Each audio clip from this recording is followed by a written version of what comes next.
Hola, buenos días. Le damos la bienvenida a este desarrollo que vamos a comenzar para ver el tema número 7 del programa analítico de la carrera de Ingeniería Zootecnista e Ingeniería Agronómica, mientras que para las carreras de Ingeniería Química, Ingeniería Industrial, Ingeniería en Sistemas, Licenciatura en Biotecnología e Ingeniería en Alimentos constituye el tema 14. El título de estos temas están contenidos dentro de lo que en física se conoce con el nombre de termodinámica. Damos inicio a esta clase de termodinámica para comentarles que en realidad el grueso, la materia que tiene que ver con termodinámica, muchos de ustedes lo van a ver en una materia específica de tercer año que lleva como título específicamente termodinámica y que constituye el eje central prácticamente de la carrera de, por ejemplo, ingeniería química, ingeniería en alimento, ingeniería industrial, porque la mayoría de los conceptos que vamos a desarrollar hoy en día se los va a ver en mayor profundidad, como les decía, en esta materia llamada termodinámica en tercer año de dichas carreras.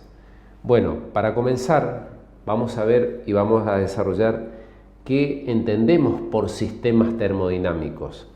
Generalmente cuando hablamos de sistemas termodinámicos estamos hablando de ciertas partes del universo o bien ciertos objetos que están relacionados justamente y que tienen como principal objetivo el estudio de los mismos a la hora de observarlos, de analizarlos, de qué manera pueden intercambiar energía o bien intercambiar trabajo con el medio que los rodea. Por ejemplo, nosotros podemos hablar de células, personas, máquinas de vapor, mezclas, atmósfera terrestre, el aire en un motor térmico. Son algunos de los ejemplos de sistemas termodinámicos cuando estamos hablando justamente de este tipo de situaciones. Estos sistemas termodinámicos generalmente se los puede aislar de manera imaginaria o bien pueden estar separados del resto del universo a través de lo que son paredes reales o fronteras reales. ¿Esto qué significa? Que muchas veces cuando hablamos de sistemas, los mismos pueden estar perfectamente identificados por límites o bien los límites pueden ser imaginarios y en este caso el límite lo fijamos nosotros o aquel observador que está analizando justamente este tipo de sistemas. Las paredes que separan un sistema de sus inmediaciones o alrededores generalmente se caracterizan por tener particularidades como por ejemplo ser conductoras de la energía, de la electricidad o bien ser aislantes tal cual como lo detallamos aquí en el párrafo. Los sistemas termodinámicos desde el punto de vista de la clasificación a los cuales vamos a referirnos tienen tres tipos de comportamientos. Los sistemas termodinámicos pueden ser aislados, pueden ser cerrados o bien pueden ser abiertos. ¿A qué se le llama un sistema termodinámico aislado? Tiene la particularidad de no intercambiar ni materia ni siquiera tampoco energía con el medio que lo rodea. En tanto que un sistema cerrado es aquel que intercambia energía, pero desde el punto de vista del intercambio de la materia no lo hace. Es decir, que intercambia energía o trabajo, pero no así materia, siempre y cuando estamos hablando con el medio que lo rodea. En tanto que un sistema termodinámico abierto es aquel que intercambia energía y materia con el medio que lo rodea. Cuando también estamos hablando de sistemas termodinámicos, es necesario que aclaremos algo.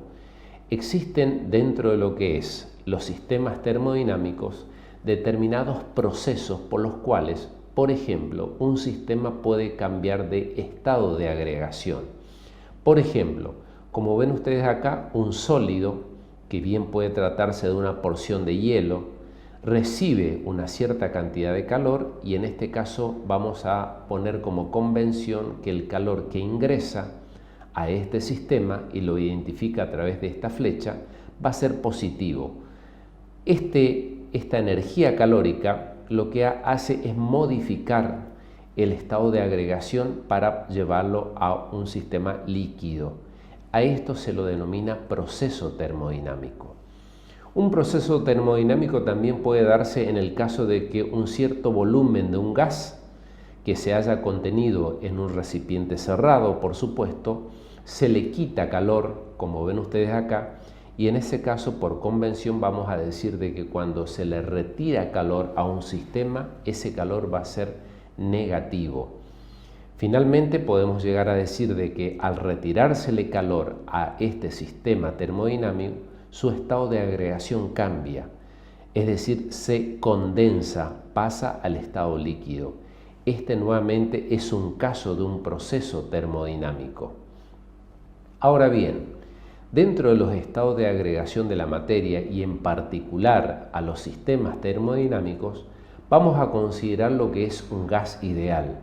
Un gas ideal es un gas que contiene partículas que entre ellas no ejercen atracciones ni repulsiones y que en el caso de existir choques entre ellas, estos choques son perfectamente elásticos, es decir, que en todo momento la energía cinética existe la conservación de la misma, como así también de la cantidad de movimiento o de momento, como comúnmente se lo llama. La energía cinética que está asociada justamente con el movimiento de estas partículas va a ser directamente proporcional a la temperatura en un gas. Por lo tanto, ¿esto qué significa? Que si aumentamos la temperatura de este gas, va a aumentar el movimiento de cada una de las partículas y por lo tanto la energía cinética también va a incrementarse. Si nosotros hacemos una revisión de lo que en su momento analizábamos como ecuación de estado, es decir, una revisión de la asignatura química básica o química general, nosotros decíamos en aquel momento que la presión por el volumen es igual al número de moles del gas por la constante universal de los gases ideales por la temperatura. Como se observa aquí, la presión y el volumen guardan una relación directamente proporcional entonces con lo que es el número de moles de un gas y la temperatura del mismo. En este caso particular, cabe recordar que la presión es la presión absoluta del gas y se expresa en Pascal. El volumen del gas se expresará en metros cúbicos. N es el mol o la cantidad de moles presente en el gas. R es la constante universal de gases ideales, cuyo valor es de 8,314472 Joule sobre Kelvin mol. Y la temperatura se expresa en la escala Kelvin. Ante esto nosotros podemos llegar a decir entonces, por ejemplo, que si un sistema termodinámico, como observamos acá en la pantalla, recibe una cierta cantidad de calor, lo que va a generar es un incremento en su temperatura. Por eso es que estamos hablando justamente de una variación de temperatura positiva. En la unidad anterior, cuando vimos calor y temperatura, habíamos identificado que el calor, en esta ecuación que vemos aquí a la derecha de la pantalla, se involucraba a partir de la combinación de dos magnitudes que son la masa y la variación de temperatura, siendo C sub E el calor específico del sistema material que estamos considerando. La variación de temperatura va a ser la diferencia entre la temperatura final y la temperatura inicial. Considerando que aquí la variación de temperatura es positiva, es nosotros que consideramos entonces y explicamos y tratamos de entender por qué el calor que nosotros habíamos mencionado anteriormente tenía este signo positivo. Esto no va a ocurrir si a un sistema termodinámico le retiramos calor. Si le retiramos calor, se puede llegar a decir de que la temperatura final del sistema va a ser menor que la temperatura inicial. Por lo tanto, podemos llegar a decir de que esta variación de temperatura va a tener un signo o va a dar o va a arrojar un valor negativo. Este valor negativo de la variación de temperatura equivale a decir de que al considerar la ecuación de calorimetría, el calor va a ser considerado desde ese punto de vista como negativo. Es por eso que lo representamos así, de esta manera, como lo observamos aquí en la pantalla. ¿Qué es lo que va a suceder desde el punto de vista del trabajo que puede generar un sistema termodinámico o recibir por parte del medio que lo rodea? En este caso, fíjense, si nosotros tenemos un sistema termodinámico que experimenta una variación de volumen, en donde se puede llegar a decir de que este sistema termodinámico provoca una expansión, es decir, de que el volumen final es mayor que el volumen inicial. Por lo tanto, ante esta situación se puede llegar a decir de que la variación de volumen es positiva. Si nosotros recordamos y analizamos aquí una revisión de conceptos de trabajo, fíjense a la izquierda de la pantalla que el trabajo es igual al producto de la fuerza por el desplazamiento. Si la fuerza lo involucramos en relación al concepto de presión, la fuerza es igual a la presión por el área. Fíjense que aparece presión, área y longitud o distancia recorrida o desplazamiento. El producto de el área por la longitud es lo que se conoce con el nombre de volumen. Por lo tanto, el trabajo en definitiva va a ser igual a la presión por el volumen. Es decir que en un incremento de volumen, el trabajo en definitiva va a quedar expresado a través de lo que es esta ecuación, presión por variación de volumen. En este caso, en donde hablábamos de una expansión de este gas que se encuentra en este sistema termodinámico, al generarse justamente una variación de volumen positiva, se dice que el trabajo también va a ser positivo. Por lo tanto, eso es lo que ocurre aquí. El gas realiza un trabajo, una expansión hacia el exterior, por eso que se dice que el trabajo es positivo. Todo lo contrario, si se realizara una compresión, es decir, si el sistema termodinámico formado por este gas ideal recibiera un trabajo proveniente del exterior, si nosotros repasamos este desarrollo de ecuaciones que vemos aquí, finalmente podemos llegar a decir de que esta variación de volumen, como ven ustedes aquí, que el volumen final va a ser menor que el volumen inicial, pues se trata de una compresión. Esta variación de volumen se dice que es negativa. Por lo tanto, el trabajo de esta penúltima ecuación nos va a arrojar un valor negativo. Por lo tanto, se puede llegar a decir que cuando un sistema termodinámico recibe un trabajo desde el exterior, su valor es negativo.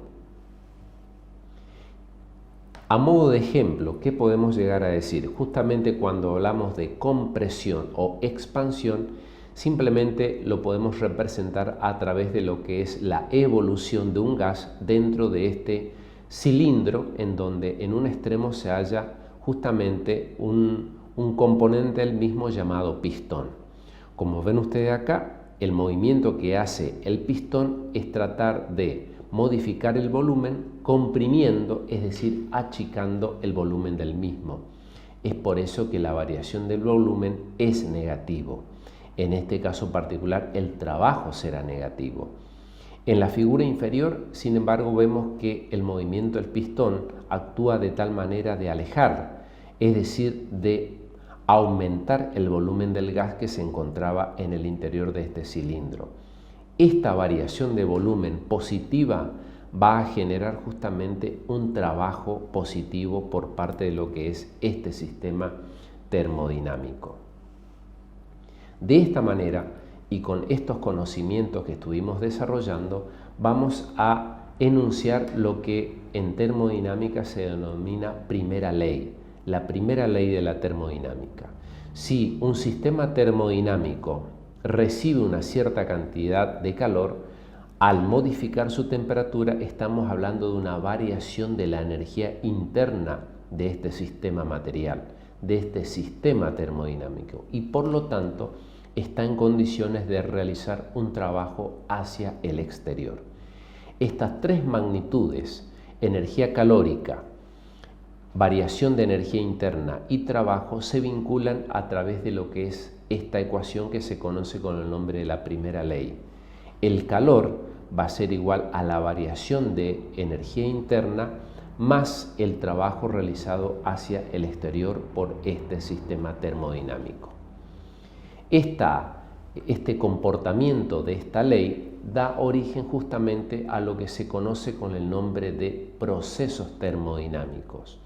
Repito, cada vez que un sistema termodinámico recibe o cede energía calórica, lo que va a generar es una variación de su energía interna y por lo consiguiente va a estar en condiciones de realizar un trabajo hacia el exterior o bien recibir un trabajo desde el exterior. Una vez entendido esta primera ley de la termodinámica, damos inicio a lo que es el análisis de los procesos termodinámicos que puede llegar a realizar un sistema material como lo es un gas ideal. ¿Qué es lo que observamos aquí en la pantalla? En la pantalla observamos una serie de curvas de color azul que se encuentran dentro de un sistema de ejes cartesianos ortogonales en donde en las abscisas representamos la variación de volumen, en tanto que en las ordenadas representamos la variación de presión.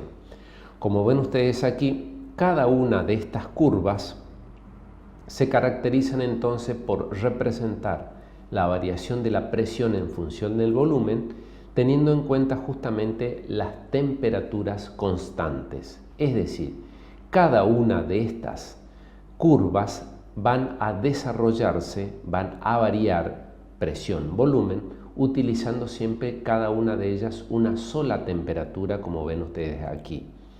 ¿Qué pasa si un sistema gaseoso, un gas ideal, efectúa una transformación de tal manera que se dirige desde una curva de color azul que se encuentra a una temperatura T sub A, que de ahora en más la vamos a llamar curva isotérmica, hacia otra isoterma de una temperatura inferior T sub 1? De tal manera, fíjense, la transformación o el proceso ocurre desde el punto A hacia el punto 1, en donde observamos que se ha generado una variación de presión, pero no así una variación de volumen. Es decir, este tipo de proceso se lo denomina isocórico, donde se efectúa un proceso, una transformación, pero a volumen constante. Al ser la variación del volumen entonces igual a cero, no va a existir trabajo. Entonces, la primera ley de la termodinámica para un proceso isocórico se dice que todo el calor entregado a un sistema material es utilizado para la variación de la energía interna. Otro proceso se lo denomina isobárico. El proceso isobárico ocurre cuando un gas ideal, en este caso, se transporta desde o sufre la transformación desde un punto A que se encuentra a un determinado volumen y a una determinada presión, efectúa una variación del volumen hacia otro valor como lo es en este caso el volumen B sub 2. Como observamos aquí, el proceso isobárico entonces se caracteriza porque a lo largo de este recorrido desde el punto A hacia el punto 2, es decir, existió una expansión, pero dicho proceso ocurrió a presión constante. Es decir, como ustedes pueden ver acá, entre el punto A y el punto 2 no existió variación de presión, sí existió variación de volumen. Entonces se dice en este caso que el trabajo realizado por el gas tiene un valor característico, en este caso positivo porque se trata de una expansión, teniendo en cuenta que la variación del volumen va a ser positivo. Esto se trata de un proceso isobárico. Como ven ustedes aquí, el gas recibe una transformación de tal manera de dirigirse de una temperatura T sub A hacia una temperatura T sub 2 cuyo valor absoluto es mayor. El otro proceso que vamos a desarrollar también es el proceso isotérmico. El proceso isotérmico es aquel en donde el gas efectúa una transformación a temperatura constante. Por ejemplo, fíjense, desde el punto A hacia el punto 3. ¿Qué es lo que se ha modificado? Se ha modificado la variación del volumen, desde un volumen A hacia un volumen 3. Y también se ha generado una modificación en su presión. Como ven ustedes acá, si transportamos el valor hacia la ordenada, desde el punto A y desde el punto 3 también su respectivo valor hacia la ordenada, observamos que existió realmente una variación de presión. En este caso se dice que el proceso isotérmico se efectuó a temperatura constante, en donde la variación de la energía interna no tiene valor, puesto que no existió variación de temperatura, y se puede llegar a decir de que todo el calor recibido por este sistema material fue utilizado para realizar un trabajo. ¿Por qué? Porque como ven ustedes aquí, la variación del volumen existió. En este caso particular se efectuó una expansión. El trabajo es considerado positivo. Y el último de los procesos termodinámicos que aparecen aquí y resulta de interés para Física 1 es un proceso adiabático. ¿Qué se conoce con el nombre de proceso adiabático?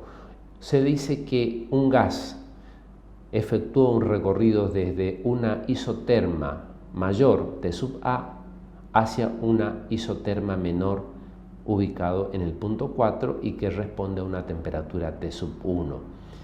Se dice que a lo largo de todo este recorrido el sistema material, en este caso un gas ideal, no recibió ni cedió calor, principal característica de los procesos adiabáticos. Entonces, cuando un sistema no recibe ni cede calor al medio que lo rodea, en este caso particular se dice que el proceso adiabático se realizó mediante una expansión entre un volumen B sub A y un volumen mayor B sub 4. Fíjense ustedes que la energía interna, entonces, si despejamos de la primera ley de la termodinámica, va a ser igual a el trabajo realizado por el gas precedido por un signo negativo. Esto significa entonces que en una expansión adiabática se puede llegar a decir de que la variación de energía interna guarda una relación con el valor del trabajo mecánico realizado por el gas cambiado de signo. De esta manera nosotros ingresamos a lo que es la etapa final de este tema titulado termodinámica, y para ello vamos a tratar de analizar este ciclo llamado ciclo de Carnot, que es el que sucede en muchas de las instalaciones frigoríficas, en donde se ocurren una serie de procesos de ciclos, como comúnmente se los llama. Se recibe el nombre de ciclo porque dice que un gas a lo largo de todo su proceso parte desde un punto y luego de un cierto recorrido vuelve al punto de partida. Como ven ustedes acá, la representación gráfica tiene que ver justamente con la variación de la presión respecto al volumen, con una serie de isotermas que ven ustedes acá, siempre hablando de una temperatura mayor, que en este caso está ubicado en la parte superior, T sub C, también llamado temperatura caliente, y una isoterma inferior llamada temperatura fría, puesto que su valor es de menor valor. Justamente el ciclo de Carnot arranca a partir de la transformación de un gas, en donde se da a través de una transformación o un proceso, como ven ustedes acá, en donde el gas parte desde el punto A y se dirige hacia el punto B a través de un proceso isotérmico. Fíjense, desde A hacia B. Proceso isotérmico, modificación positiva del volumen, es decir, de una expansión isotérmica donde el gas recibe una cierta cantidad de calor. A continuación se efectúa una expansión, pero ahora ya desde el punto de vista adiabático, en donde el gas no recibe ni cede calor hasta el punto C. Entonces, desde el punto B hacia el punto C es una expansión adiabática. A continuación, desde el punto C hacia el punto D, el gas se comprime, modifica su volumen de manera negativa, cediendo calor al medio a través de lo que es esta isoterma, esta compresión, entonces compresión isotérmica hasta el punto D. Y finalmente, desde el punto D hacia el punto A se provoca una compresión adiabática, es decir que se genera justamente una modificación en el volumen de un gas sin ceder ni recibir calor. Esto estamos hablando entre el punto D y el punto A, una compresión adiabática. De esta manera podemos llegar a hablar de un ciclo de Carnot que muchas veces ocurre justamente cuando en instalaciones frigoríficas lo que hace un gas es tomar calor para luego cederlo. Toma calor y lo cede. Cabe recordar de que este ciclo de Carnot ocurre justamente a través de lo que es esos motores que se encuentran ubicados en la parte posterior de instalaciones frigoríficas, que se encuentran justamente alimentados a través de energía eléctrica para su funcionamiento, pero en su interior contienen cilindros, pistón, que justamente provoca la variación del volumen del gas que se haya contenido en el interior y generando justamente la expansión y la compresión en distintas revoluciones por minuto, justamente para entender este tipo de ciclo de Carnot. Este ciclo que yo lo he explicado de una manera lenta, es decir, una expansión isotérmica hasta el punto B, desde B hasta C una expansión adiabática, luego desde C hasta D una compresión isotérmica y luego desde D hasta A una compresión adiabática. Esto es lo que se denomina ciclo de Carnot y que en un motor eléctrico donde funciona con un gas, en las instalaciones frigoríficas ocurren muchísimos ciclos por minutos. Es por eso que podemos llegar a entender justamente por qué el gas retira el calor, por ejemplo, de los alimentos, provocando una modificación en su temperatura, y ese calor lo cede hacia el exterior. Fíjense entonces que este ciclo de Carnot lo podemos entender a través de esta figura. Desde A hacia B, entonces se provoca una expansión isotérmica. El émbolo se aleja justamente desde su posición inicial, modificando el volumen positivamente del gas. De esa manera se genera un trabajo positivo. Desde B a C se realiza nuevamente una expansión, pero en este caso ya una expansión adiabática. No existe intercambio calórico y el trabajo sigue siendo positivo, puesto que existió variación de volumen. Entre C y D, como habíamos dicho anteriormente, va a existir una compresión isotérmica, es decir, se va a modificar el volumen, pero en un sentido negativo. Es por eso que estamos hablando justamente en donde el gas cede calor de esta manera.